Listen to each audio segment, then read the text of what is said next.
Утре, юни 17. В името на Исус, ако гледаш това видео, знай, че не е случайност. Бог е приготвил 2 благословения за теб този месец. Ако вярваш, запиши това видео и го сподели с онези, които искаш да бъдат благословени. Остани до края и приеми своето благословение.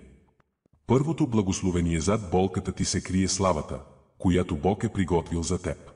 Юни може да е труден месец. Неразбиране, преход без надежда, скрита болка, която никой не забелязва. Може би си се питал: Господи, защо? Защо още преминавам през всичко това? Сегашните страдания не са достойни да се сравнят с славата, която предстои да се открие в нас. Всичко, през което минаваш, те подготвя да бъдеш семето на слава в Божиите очи. Болката ти не е напразна. Славата, която идва, скоро ще се разкрие, за да те въведе в Неговото обещание.